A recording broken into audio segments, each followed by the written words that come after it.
from the rest because it has a key value pair. And what are sets? Sets actually have sets actually have it's similar to the list, but the only difference is it doesn't allow the duplicates. Like in the first case, we were able to have duplicates of Pooja, but in this case, if you're going for a set, it will not allow any duplicate. Okay, that is the only difference between sets and the rest of the list and tuples. And it is mutable. You can do some modifications on the sets, and there are different functions that you can perform on the sets. So at this point of time, again, I'll give you a 2 minutes of break to just go through what we have done till here, and then I will start with NumPy and pandas.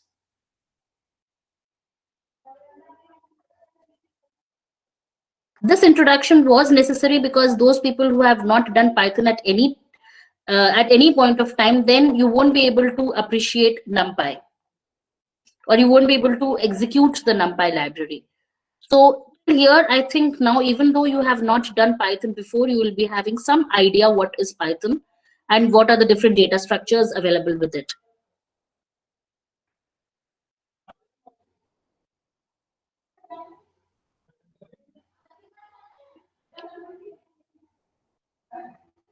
Any doubts, any questions still here?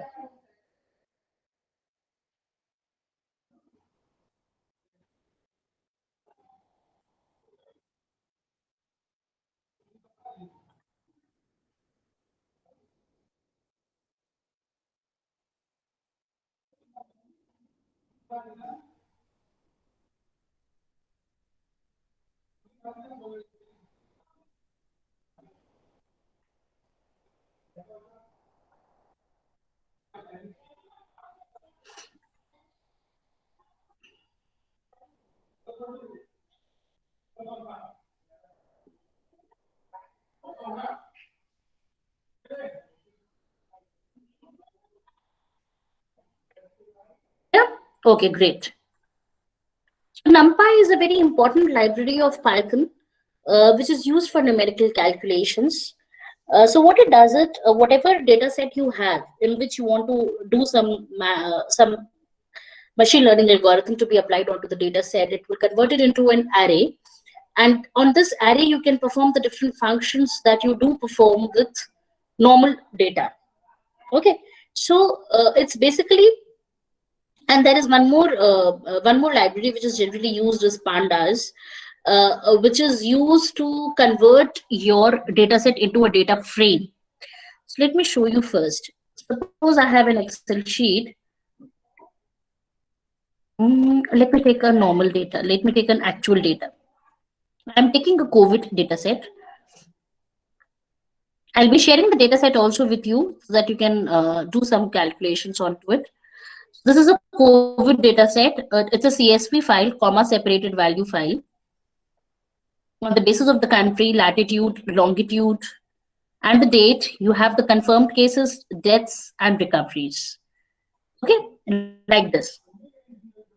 So this is the data on which you want to operate, or which you want to apply the machine learning algorithm. Suppose I want to see which is the country having the maximum number of cases, or if I want to have a graph which is plotted of that how the number of deaths are increasing or how the number of confirmed cases are increasing with date, I can do with all this. It has the data, it is a long set of data. And if you see at some point of time, the data has now started increasing a lot here, like this. So suppose if I want to see that how the data started increasing. Excuse me, ma'am. Yes. Ma'am, yes. Initial part, whatever you have covered, so I left, means I was not able to attend that. So now from where I should start this program which you are talking about? I didn't get you. Which of the things you missed? You missed the Python part. Yeah, programming part. In that case, actually, I was just explaining the introduction to Python. Yeah. That is what is Python and what is this. Ma'am, you have shown 2-3 examples now. So I want the last example which you have started. Which of the last example? I was talking about dictionaries. Yes, ma'am, dictionaries. So that is what you have missed? Yeah. Okay. So dictionaries is nothing but a data structure which is used for key value pairs. So you have some keys like name, organization, age, address, and correspondingly you will have the values for those keys. Okay, and it is mutable, that is you can make some modifications onto it, and it's another data, it is a type of a data structure which is used with Python, and it is required a lot in some of the cases. So that is what we did. Okay, let me give you a quick example. We said dictionary is equal to like this, in which I can have these are the keys and correspondingly these are the values to it, like this. Okay, and then there are different functions that you can perform on the dictionaries. Okay, after this we tried these. We have started with NumPy. NumPy is a library which is used with Python, and it is used to perform the operations onto the data set. Now suppose these are my values. I want to check which is the maximum. I want to check it column wise. I want to check it row wise. So these all the things can be done with NumPy. So the first statement says x is equal to numpy dot array, import numpy.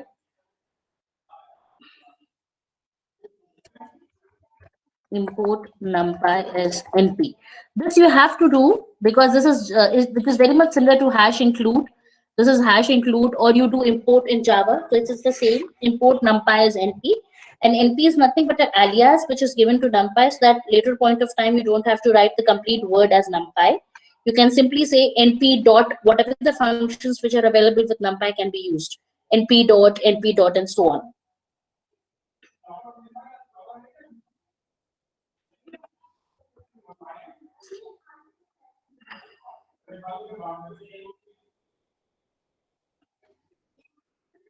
That would be the first sentence in which you are importing the library so that you can use the different functions of this library. And this is basically converting an array to a numpy array. So np.array, which is converting a simple array of 1, 2, 3 values to a numpy array. And if I want to find out what is a type of x, so it will say it is a numpy n-dimensional array. I am copy pasting this so that you can try it out.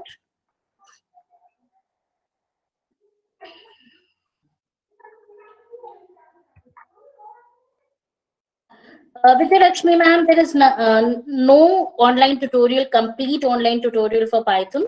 But yes, you can get the bits and pieces from different websites. So what you do is you take this session.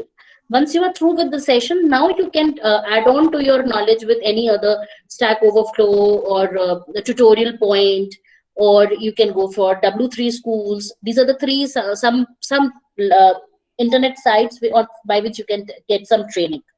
Okay, so you won't get each and everything at one place,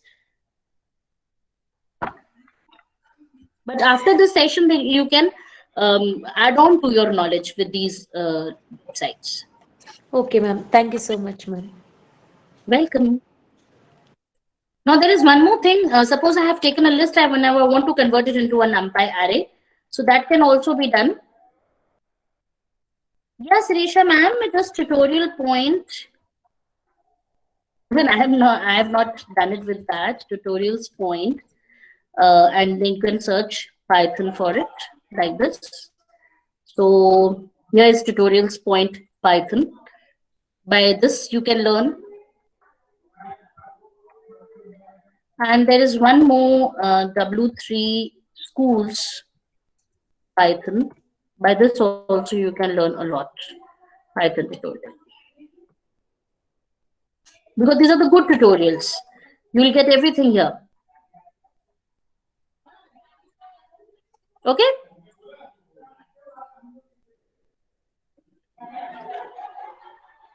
Okay.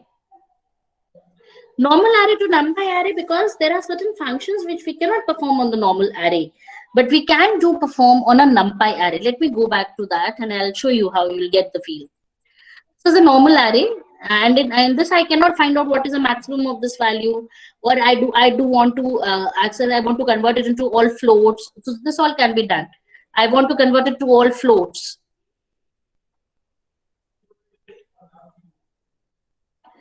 So I want to convert all the values to float. This can be very well done with this, which is not possible with a normal array. With a numpy array, you can perform these operations. this is the this is a set. This is a set. How you create a set. So it says it is a set. Okay. So I'll just zip that. Shape is another function which is used with NumPy array, which tells you what is the dimensions of the array. So it says it is a 3 cross array. It has 3 columns, 1 row and 3 columns basically. Then you can have the help also by just giving a question mark like that. And here I am creating a double dimensional array. A double dimensional array, and very well we can give the shape of this array, which says it is a 2 cross 3 array, 2 rows and 3 columns. 3 columns, 1, 2, 3, 4, 5, 6. So it has 3 columns and 2 rows. Similarly, the slicing can be done by different ways. Okay, at this, can you please tell me that how can I access 2 and 5? This is my array, and I want to access 2 and 5. Can anybody tell me how can I access 2 and 5? By using, by giving the first subscript. First subscript gives you for the rows, and the second subscript gives for the column. Like suppose if I say x 1, 1.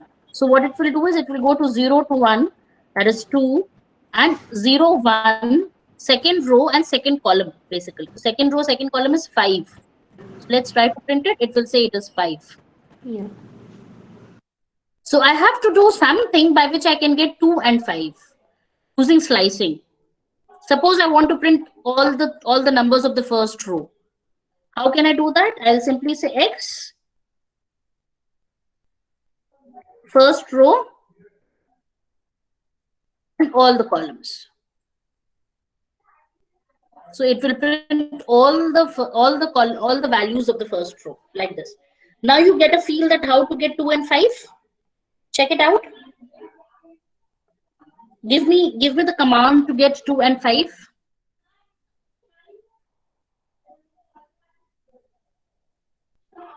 Zero comma 1.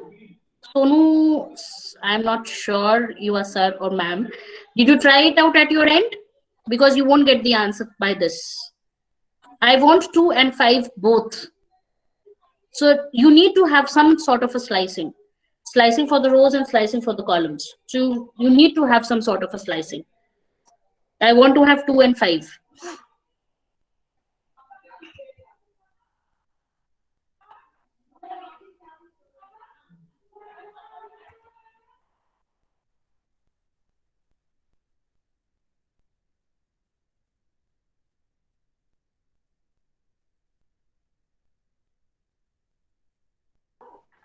Anyone? Anyone who was able to get that 2 and 5?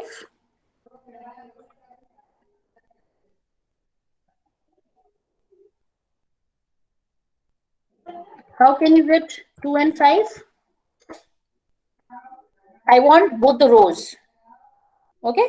So I can simply say 0 is to 2. Both the rows.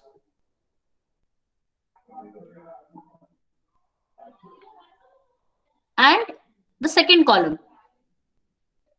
So let's see if we get the answer. Got it? Both the rows and the second column. Because the indexing always starts from 0, so I have to write 1 to get both the columns. That is 2 and 5. Both the rows and the second column. Yeah. Suppose I want to have 5 and 6. How can I do that? I'll say x of 1 and starting from 1 till the last. So let's see if I get 5 and 6. Got it? This is the way how I can access a particular set of elements from the array. Then I can have a NumPy arrays of all zeros. I can have a NumPy array of all identity matrix, and I can give the dimensions of that identity matrix. Suppose I want to have a 4 cross 4 arrays, and all the diagonals should be 1. So this is a NumPy array of identity matrix. And this is very important and it is used in most of the applications.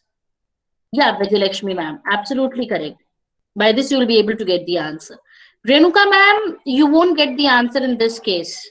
1:1. You won't get the answer. So please first try it out. Renuka ma'am, 0:1 also will not give you the answer because it will take only for the first row. The second argument is always excluded. So 1 is always excluded. So you have to take care in mind that whenever you are trying to give the values,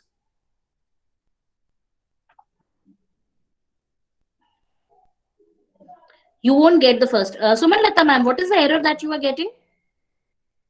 What is the error?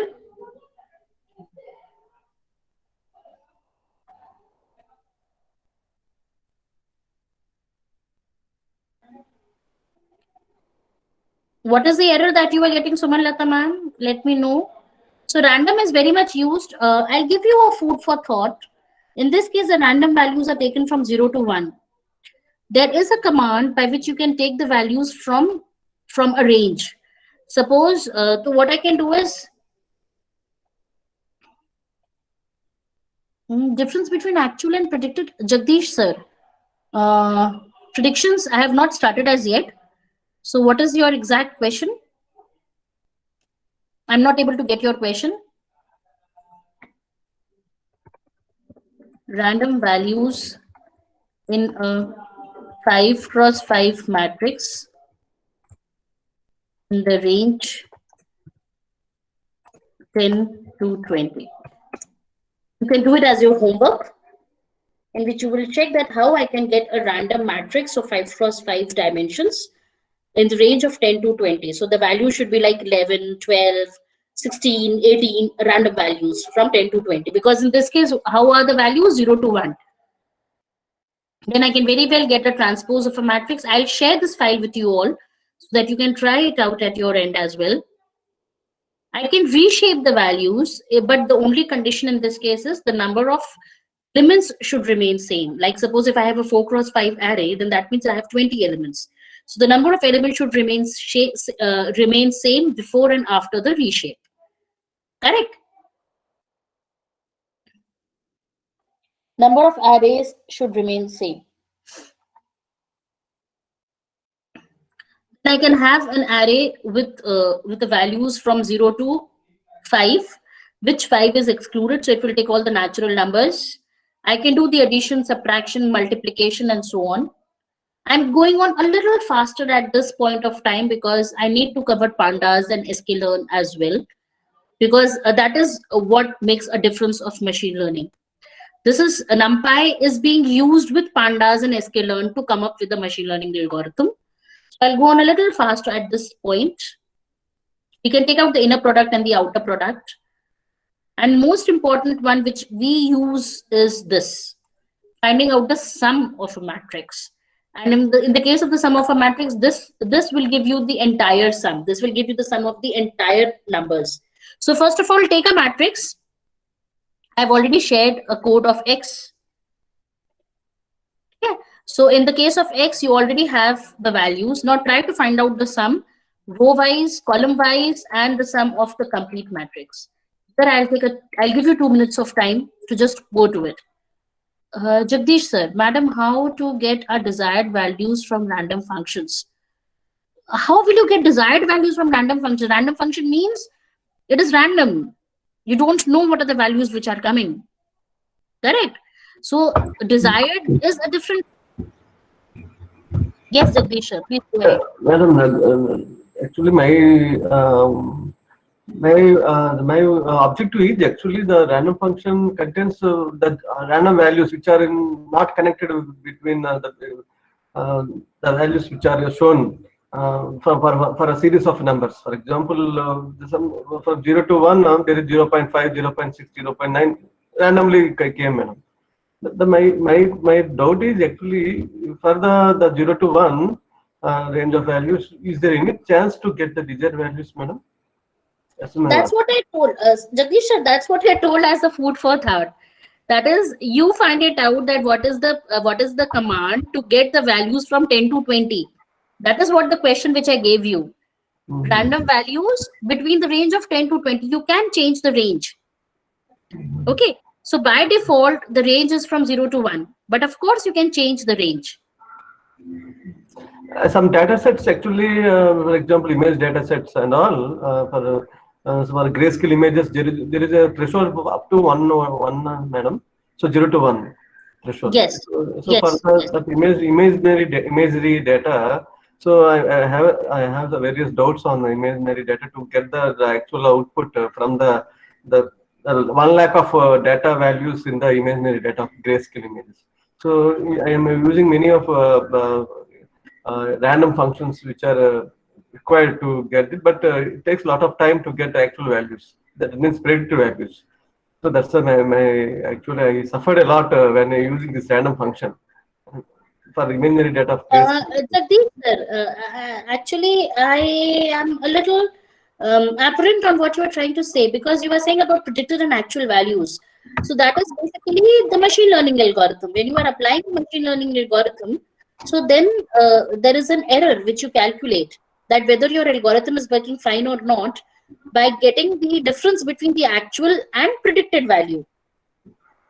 Oh, yes, I'm ma'am. talking about that. Yes. Actually, that is the doubt. Something different. Let me show you. Since you have already gone through the machine learning, so I'm not going the detail of that. Suppose your points are these. These are your points, okay? Yes, ma'am. And you go for a linear regression model.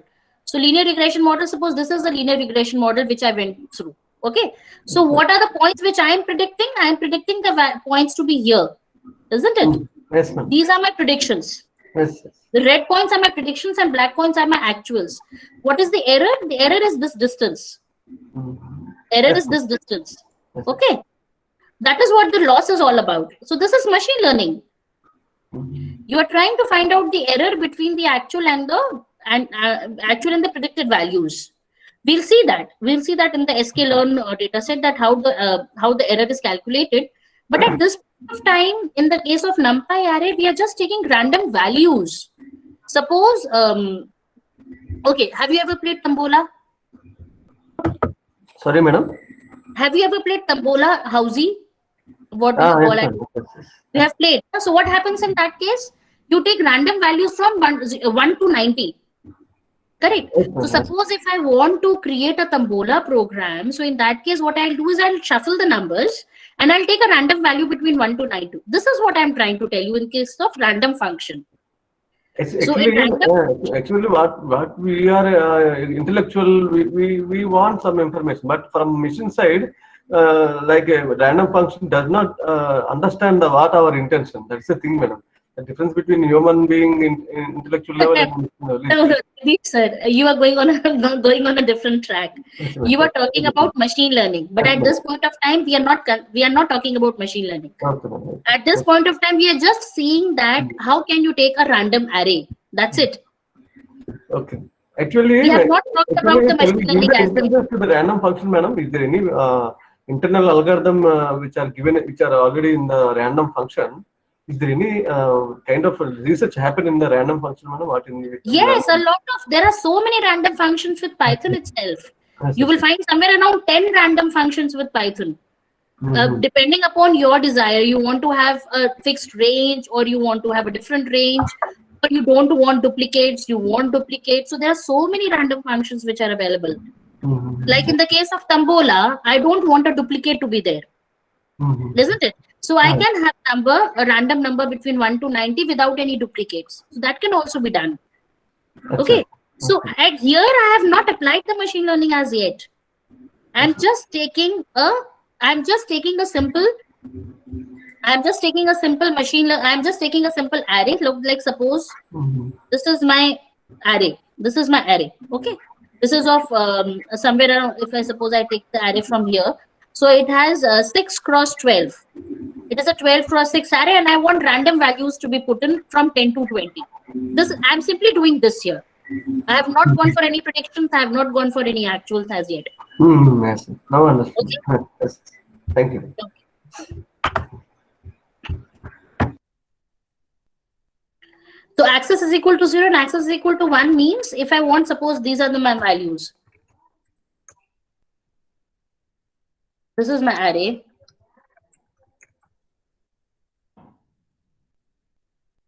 Okay. This is my array. Now I want the summation of all the values, or I want it column wise, or I want it row wise. This is what it gives. Access is equal to 0 or access is equal to 1. If access is equal to 0, it gives row wise. And if access is equal to 1, it gives column wise. Okay. This is very much required. Next, we come to pandas.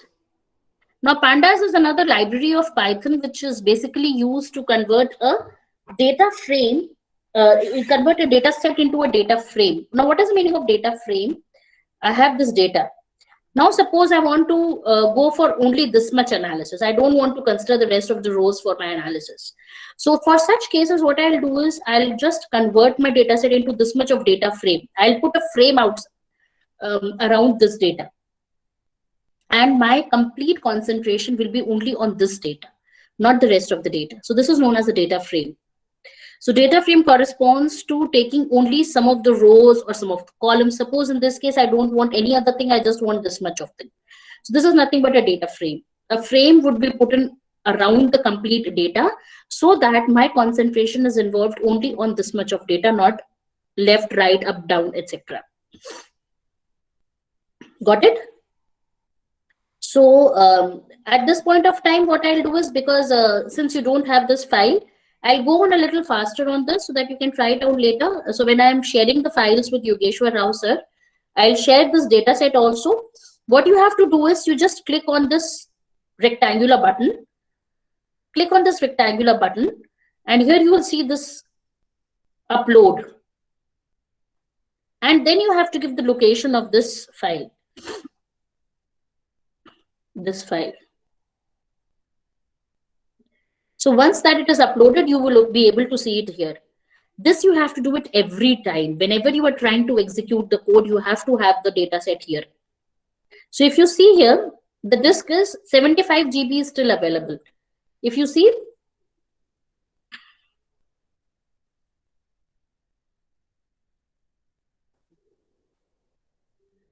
(32 GB of hard disk of RAM and 107, 32 GB of hard disk and 7.7 GB of RAM is being used. And total, I have 12 GB of RAM at my disposal and 107 GB of hard disk, which generally you don't have with your own normal computers. With your own laptop, it may have an 8 GB RAM or a 12 GB RAM, but you will not have this much of data available for you. So that is why Colab is a very good platform to run your machine learning algorithms, because it gives you a huge RAM, 12 GB of RAM, free of cost, and 107 GB of hard disk to be used. Even though you have a 1 TB of hard disk at your own personal computer, but whenever suppose you want, you have a 32 GB of data. Okay.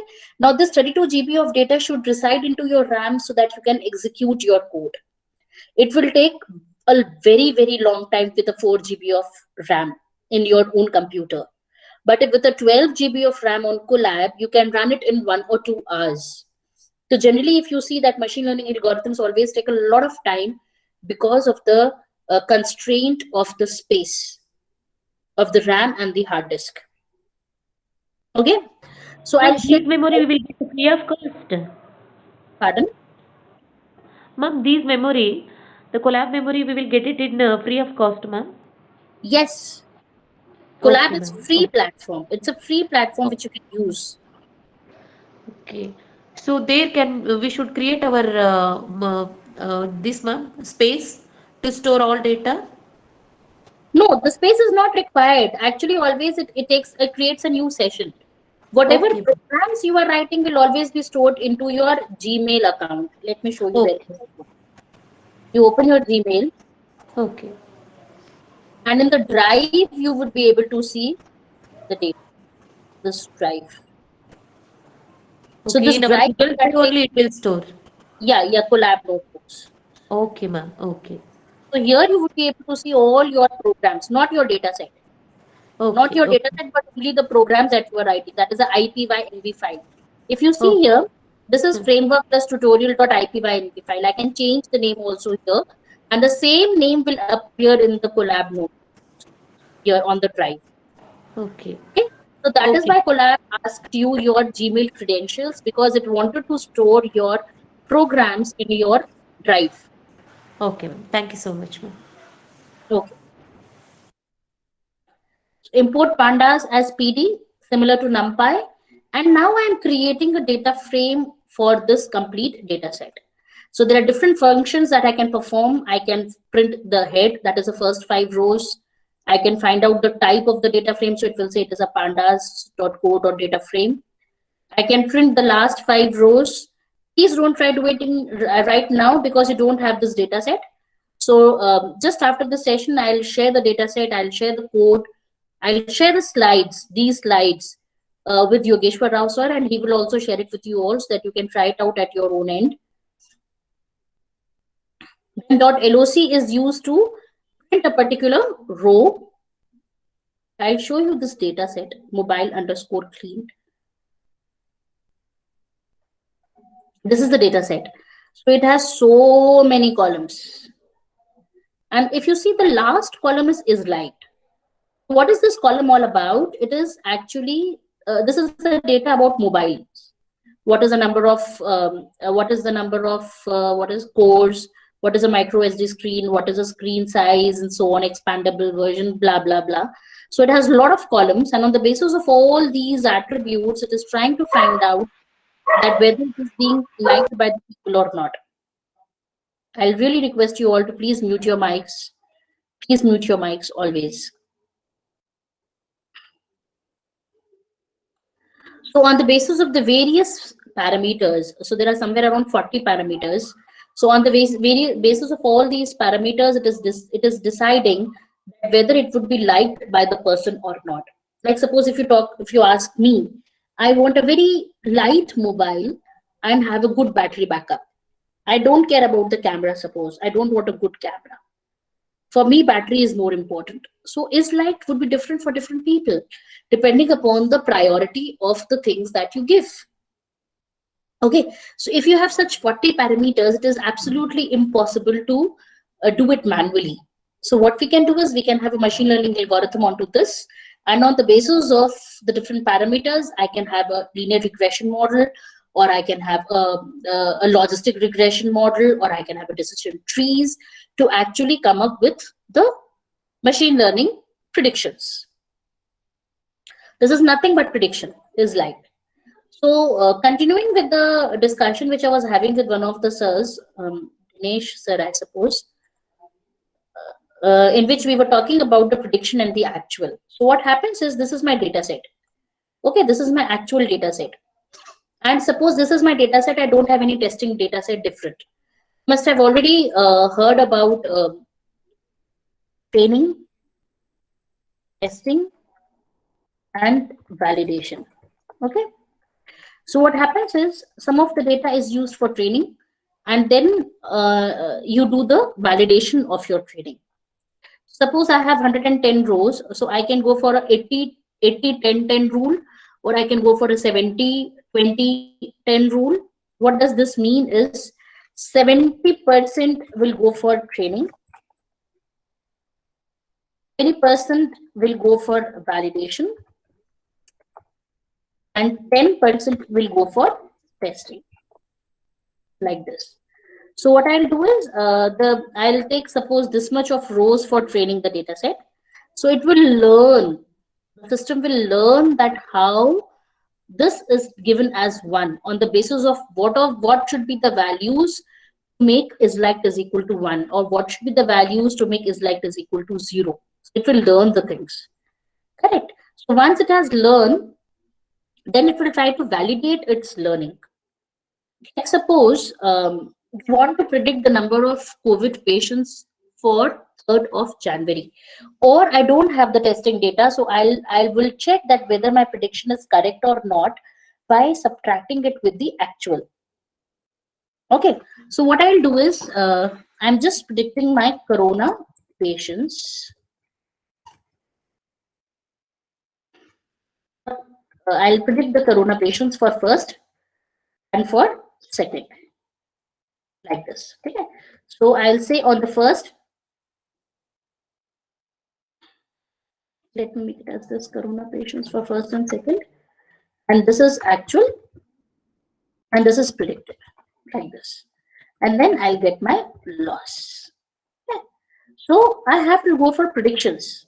But before I am able to predict, I should be able to train myself. So for the entire month of December, I train my model. So suppose I have 30 days data. So 20 days data, I'll train. For the next 10 days, I'll try to validate my data set. So this is basically testing. And validation will be done for December dates. December dates, I'll say, okay, for 21st December, for 22nd December, 23rd December, 24th December, and so on. And what is my actual and predicted, okay? And what is my loss, like this. Suppose I predicted out for 21st December, the number of corona patients to be 200 in my city, 320 in my city, and actual was 370. So what was my loss? 50. Okay, so I'll try to fine tune my parameters, and make new predicted,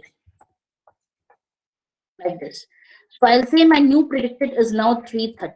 So my loss has reduced. Again, my actual was 320 and I predicted a value of 300, suppose. So my loss is 20. Then again, I'll go for a new prediction and say it is 305, which is loss has been reduced. Okay. Then again, I'll go for a new predictions and say, okay, it was 310 and my newly predicted was 300. My loss is 10 and my newly predicted is 302 and so on. Okay. So my loss is reducing. This is what we are supposed to do. You have to reduce the loss. That is why I was showing you this. Okay. That is why you come up with that curve. You come up with the gradient descent algorithm, the gradient descent. This is your loss function. This loss function is reducing. And at this point of time, you come to the minima. This is your minima, loss function. You are plotting your loss function. Okay, loss function. So at this point of time, it is minima. So this is basically the time at which your actuals, the difference between your actual and predicted is minimum. But again, it will go on to start, the loss is going to increase because of the lot of complexities which are introduced into the system, or because of overfitting of the model, underfitting and the overfitting of the model. So at this point of time, it is underfitted, and at this point of time, it is overfitted. So basically, this is your optimal values. This is overfitting, and this is your underfitting. Okay.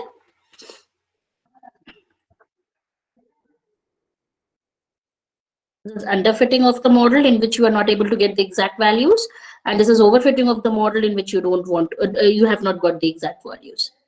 Okay, so you have to be actually in this medium range in which it is neither overfitted nor underfitted. I'm not going into the details of this part because that would be covered in your machine learning sessions. So what I just wanted to tell you is, this is the way how you do it. You divide the complete data set into 3 parts: training part, testing part, and validation part. So you do the training of the data set and then you validate it. This is actually the validation, and here is actually the testing. So in this case, you actually just find out the accuracy of it. So we don't call it as a loss, we call it as the accuracy. What is the accuracy of actual and predicted? And at this point of time, you don't fine tune your parameters. You fine tune only at this point of time, at the validation time. At the testing, you just calculate your accuracy, that whatever predictions you have done is correct or not.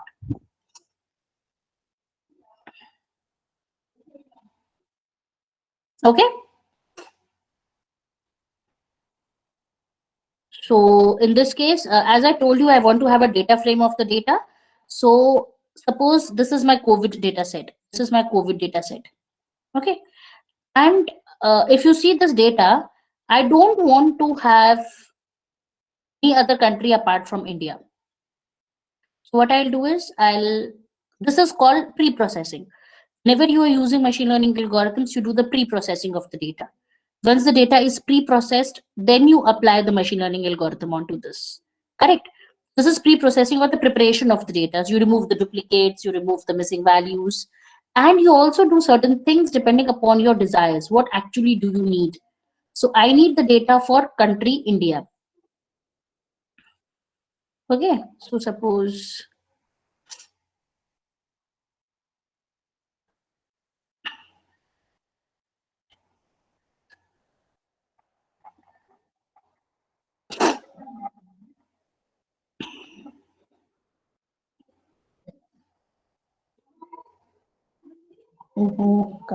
here it comes India. This is the data which I actually need. Okay, so I'll cut on all the rows and I'll take only these rows. Second, I don't want the latitude and the longitude, which is not required.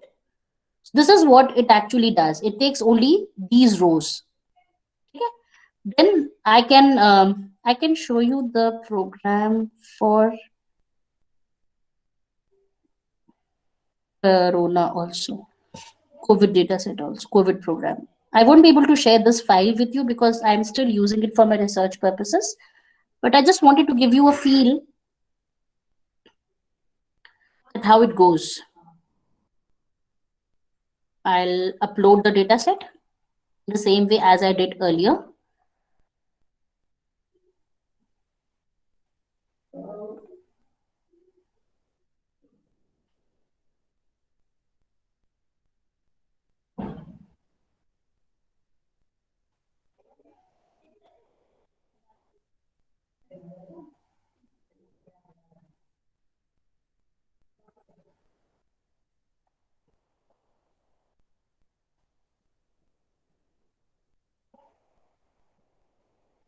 I don't know why it is taking a little bit of time, maybe because of internet speed is taking a little time. So the COVID.csv should have, yeah, now I got it.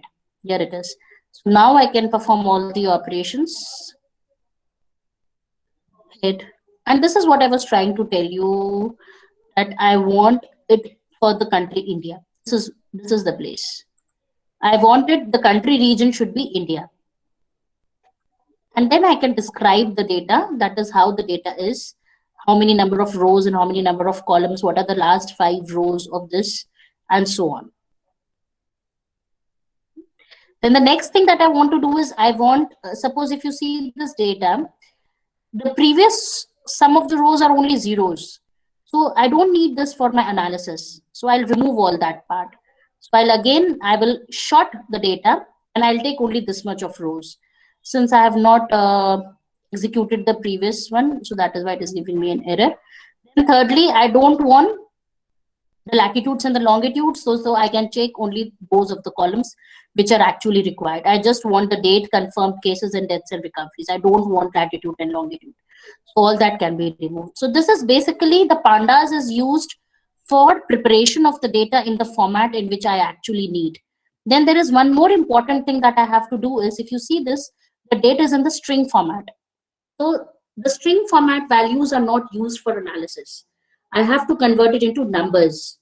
So I can use an encoding mechanism in which it will say 21st December is equal to 1, 22nd December is equal to 2, 23rd December is equal to 3, and so on. So that is what we do here. Encoder. It encodes the values. So this is my date actually, 48, 49. This is my date. It has been converted to numbers. And then I can perform the different operations, and matplotlib is the library which is used for plotting the library. Right? So pandas is used for training for preparation of the data in the format we actually need. Now sklearn is a very important library. Next, a very important library which contains the data sets on which you can actually perform your operations. And most importantly, it contains the libraries for the different machine learning algorithms. So if you see here, this is the code, only 5 lines of code which actually trains the model. If you see here, yeah, this is used to train, test, and split. That is what I was trying to show you, tell you. That is whatever data I have to split it into two parts, the training set and the testing set. So by default, the testing set is 0.2, 80-20 rule. In this case, what I'm assuming that I have a test data separately. So I am dividing the complete data set into two parts. 80% of the data will go for training and 20% of the data will go for testing. Correct? Test size is equal to 0.2 means 80% will go for training and 20% will go for testing. So I have split the data into two parts. Train, test, split. I have split the data into two parts, 80 and 20. 80% will go for training and 20% will go for testing. And this is all done with the help of sklearn. Sklearn is the library which is used to actually implement the machine learning algorithms onto the data set. And the next part is I can go for a linear regression model, and then I can plot a graph between the test and the predicted. That means I can plot a graph between the actual values and the predicted values. So by underscore test is actually my test data, and this is my predicted data. I am plotting a graph against these two. Then I can also have any other model onto this. I think, yeah, decision trees. I can apply a decision tree algorithm also onto the same data set, and then I can compare the accuracy of these two. In which algorithm I am getting a better accuracy? Am I getting the accuracy in decision trees, or am I getting a better accuracy in linear regression? In the previous case, in the previous notebook in which I was doing this, in the mobile data set, in the mobile underscore clean data set, I should not go for linear regression. Why? Because linear regression is basically used in the case of continuous data. I can have two types of data.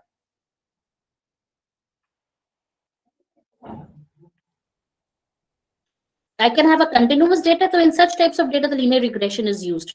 But here in this case, I had a categorical data. Categorical data is yes, no, categorical data. So this is one cluster and this is another cluster. So a set basically, or you can say it as a class. So I should go for a classification model. You know the difference between supervised and unsupervised. Unsupervised means the data is not labeled, and supervised means the data is labeled. So in this case, the data is labeled because I have the proper columns. So data is actually labeled, and in the labeled data, I go for classification techniques. So since it was a categorical data, yes, no, 0 or 1, the mobile is liked by the people or mobile is not liked by the people, I should not go for a linear regression model. But if you see some of the papers, they go for linear regression, which is actually wrong. Which is in the case you don't actually understand in which of the algorithms, which algorithm should be applied onto which data. Correct?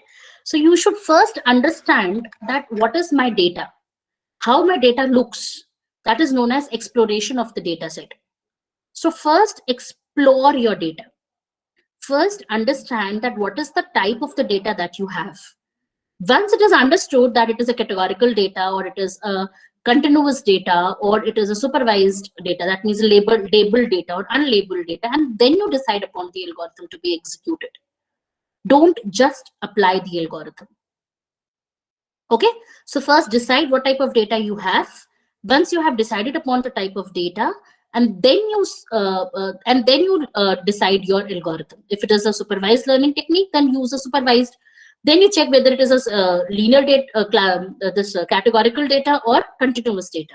If it is a continuous data, go for regression model. If it is a categorical data, go for any classification technique like decision trees, random forest, or SVM, and so on. And if it is an unsupervised learning technique, go for clustering.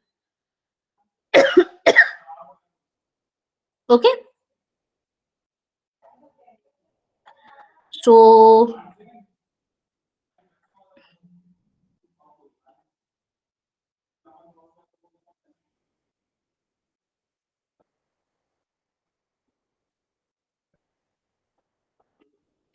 this is what I was trying to tell you. Matplotlib is used to plot the graphs, and this is the way how you are predicting the values. that what should be the linear regression will not fit into such types of models in which you are predicting that what should be the next, or you can say in the COVID data analysis, if you're trying to predict the next number of patients, you can go for linear regression model as well, because it is a continuous data set. And you can also go for any other model, decision trees model, and so on. So first, understand that what type of data you have, and then you try to apply the algorithm corresponding to that particular data. And you can use NumPy, Pandas, and sklearn libraries to actually come up with your actual decisions. And then find out the accuracy, the loss, fine-tune the parameters. Actually, this fine-tunes it automatically. You don't have to do it manually. But you can very well calculate the accuracy, the difference between the predicted and the actual values. But the fine-tuning is done automatically. Okay? Now we come to the questions. Oruganti Sampath, ma'am, actually I was given only one session of 1.5 hours, and I was supposed to complete NumPy, Pandas, and sklearn. So yes, I was a little fast because I had to. Otherwise, these 3 libraries would not have been covered. But what I'll do is I'll share the code with you so that you can try it out and do it at your own end. And I'm also sharing my email ID. At any point of time, if you feel at any time of time you can feel any problems, you can definitely ping me up. Ravinder sir, continuous and discrete data cannot be handled together, because you'll have to keep it separate and then perform different machine learning algorithms on continuous data and different algorithm on the discrete data. Okay. Oruganti Sampath, ma'am, let me know if what you have understood or not understood, so I'll repeat it again.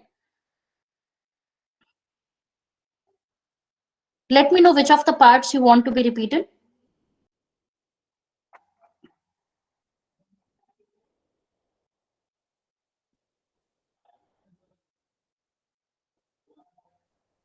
Thank you so much, Ravinder sir and Kirtika Raja Rajan ma'am.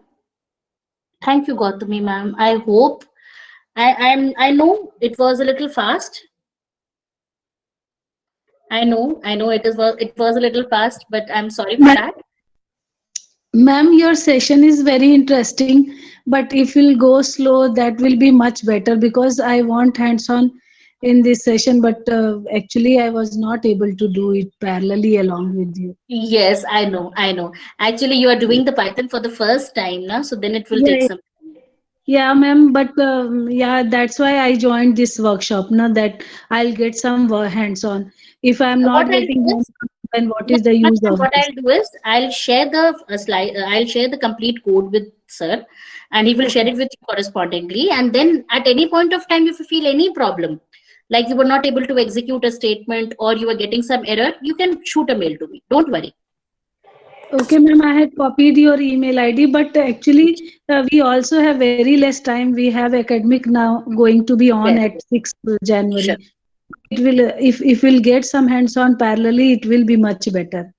Yeah, this is hands-on only, but a lot of topics need to be covered, because I was trying to go for Python a little longer time, but one of the faculty said, "Ki Yeah, please ma'am. cover NumPy Pandas also." So that is Yeah, why there was some covered. confusion. Really, it was very interesting, and means you have shown all the results and everything. That is very good. But I I tried also, I tried making Python a little longer, but one of the participants only said that I should move on to the libraries. So that is why I moved on to the libraries. yeah, yeah, ma'am. Okay, Yeah. ma'am. Thank you so much. Thank you, Good evening, Sirisha. ma'am. Yeah, Gautami ma'am. Yes. Ma'am, good evening, ma'am. Your session is really excellent. Thank you. Generally, these type of practical sessions, I came across most of the male faculty used to teach, and I'm also into programming. I love programming. I have bit basic knowledge on Python, and my doubt is, ma'am, actually my research is I'm doing my research in data science. So if I have any doubts regarding that, can I ping you personally through mail? Definitely, ma'am. Definitely. Will you That is help why I've me? shared. Yes, yes. I've shared my email ID. Please let Yes, me know. yes, ma'am. Yes, I copied your mail ID. But Yes. if I have any doubts, can I approach you? Of course, yes. That is why I shared my email ID. Oh, okay, ma'am. Thank you, ma'am. Thanks for your session. Okay, sklearn, I'll do it again. Okay, I'll just cover sklearn once more. sklearn is actually a set of libraries which is used for because it contains the libraries for particular machine learning algorithms. So it has a library for decision trees. So that is why it says sklearn import decision tree. So sklearn itself has one more library which says decision trees.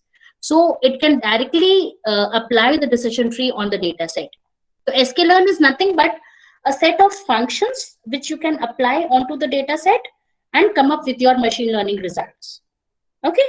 So it has a decision tree function, it has a SVM function, it has a Gaussian filter function, and so on. It has many functions with sklearn library. Okay, and the most important function of sklearn is the train, test, and split. This is a function of sklearn, train, test, and split. So it actually bifurcate. That is what I mentioned on in the Excel sheet also. So if you have 100 rows, so it will divide it into 80 and 20. 80 rows will go for trading and 20 rows will go for testing. Okay.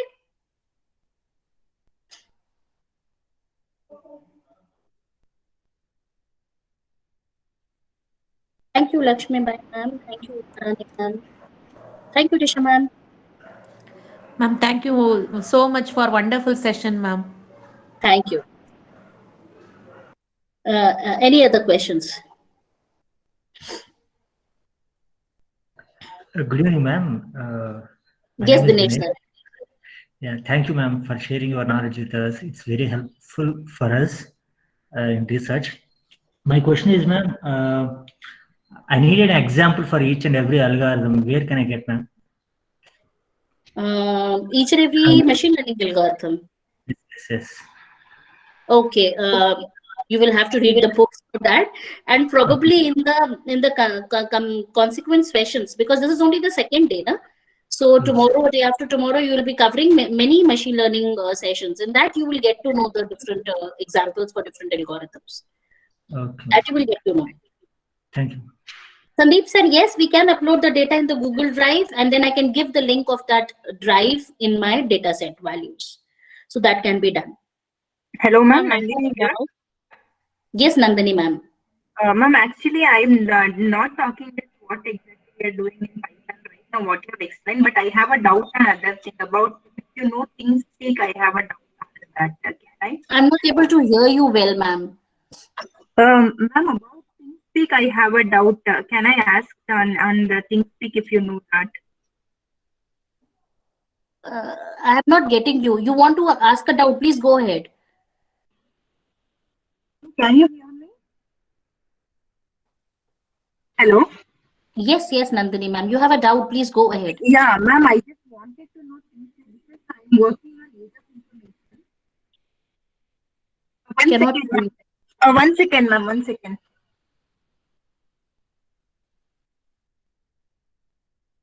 Ma'am, shall I ask you a doubt, ma'am? Yes, Nisha ma'am. Go ahead. Yes, ma'am. I'm doing research in machine learning, and I have a problem regarding the data set, ma'am.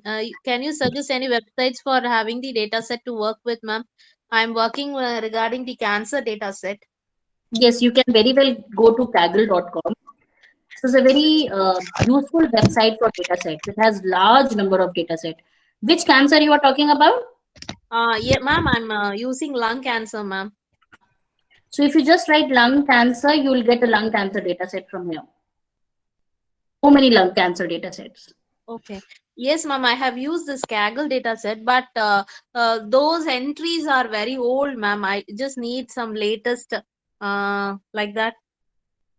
Ma'am, currently what happens is machine learning is all about getting an actual data set. Okay. So that is a problem, because getting a problem is a problem in machine learning actually, because applying the algorithm is just a 4-line code. So that is the most easy thing. The most important part is getting the data set, having a problem first of all, then getting a data set related to that problem and applying machine learning algorithm. So that is a problem. and you will have to consult a hospital for it. There is no other way out. Okay. Okay, thank you, ma'am. Ma'am, the other one is it is very easy to go with Python or sklearn, ma'am. sklearn is nothing but a library of Python. Okay. Yes, So but actually they have a default coding. They have already written in sklearn, isn't it, ma'am? In yes, Python. yes. So That is if why I I have told to you. do some work in that, so it will be easy for me to go with Python. Ma'am, sklearn is a library of Python. Python. So if you want to use sklearn in sense, you are using Python. Just see it like this. You can use cout command. For the cout command, you need to have iostream.h imported. Correct. Okay. So this iostream.h is a part of Java. Okay. If you don't, sorry, C++. So if you don't include iostream.h, you won't be able to use cout. It's the Yes. same way. So you won't be able to use decision trees library if you don't use sklearn. If you don't use sklearn, that is in itself you are using Python. Okay, ma'am. Okay. Thank you, ma'am. Thanks a lot. Thank you. R is also a very good language, Renuka ma'am. You can go for R also.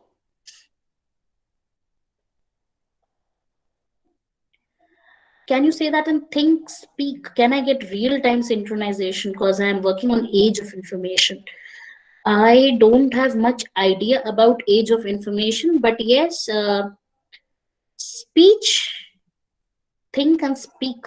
Think and speak is basically related to cognitive science, I suppose.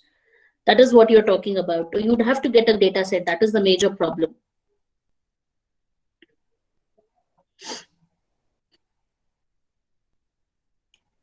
Okay, so that's it. I think the questions are answered. And even if you have any questions or doubts, you just ping me. You shoot a mail to me. It will be done. Yogeshwar Rao sir, I think the session is over now. Yes, madam. Yes, madam. Thank you once again for the invitation. Thank you, madam, for your valuable, okay, spare your valuable time, okay, for deliver this topic. Please, madam, can you send the PPT, madam, to the participants? I'm sending it to you and you can share it with the participants. Okay, madam. To my mail ID you send, madam, I will distribute the participants. I'll share the code, I'll share the slides with you so that you can please forward it to the participants. Okay, madam. Okay, madam. My name is Dr. Pooja Jain, Pradeep sir. And I've already shared my email ID. So if you have any problems or questions, please ping me. Thank you so much. Okay, madam. Okay, thank you, madam. Thank you. Right. Thank you so much. Thank you, everyone. Thank you, participants. Okay, okay. I've already shared the email ID, Renuka ma'am. Again, I'm typing it out. Madam, tomorrow you send, madam, that presentation PPTs. Yes, I'm sending it to you right now. Okay, madam. Thank you. Thank you. Okay, thank you. Bye-bye. Thank you, ma'am. Thank you so much. Thank you so much. Bye. Thank you, ma'am. Okay, participant, you get that attendance link? Yes, sir. Yes, we got it. Now it is working, eh? Yeah, it's working.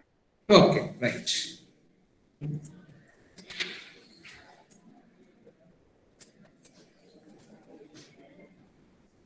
Participants, if you have any doubt, you ask. Okay, the link is not working. Once again, I paste the link in the chat. Sir, session one expert name, please. Hello. Sir, who is session one expert name? I need to know. Resource person. So please send in WhatsApp also, sir. Yeah, I will send it, no problem. But resource persons also, I put it in chat box. Just note down. Dr. M.K. Buyan.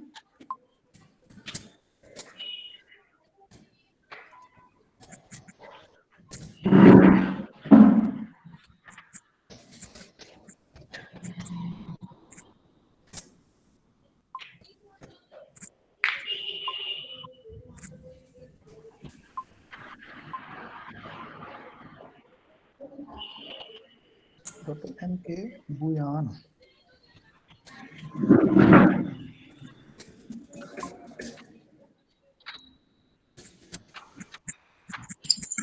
Sir, regarding yesterday's PPTs.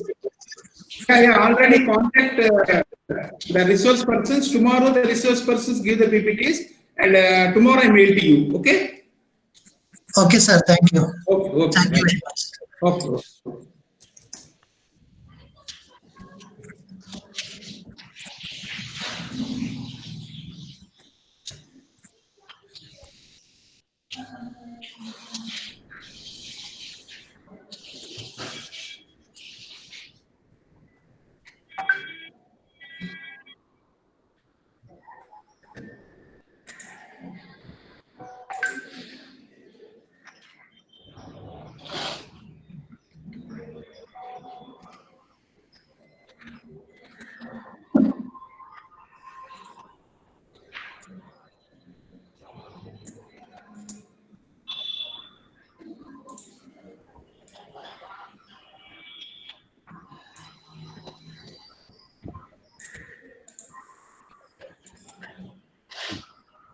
Yeah, I'll put it in chat box, WhatsApp group also.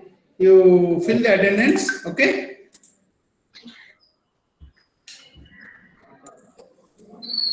I send in WhatsApp group also, you fill the attendance. Yes, sir, we received. Right. Tomorrow by 10 o'clock the session will start, okay? Okay, sir. Thank you so much, sir. Okay.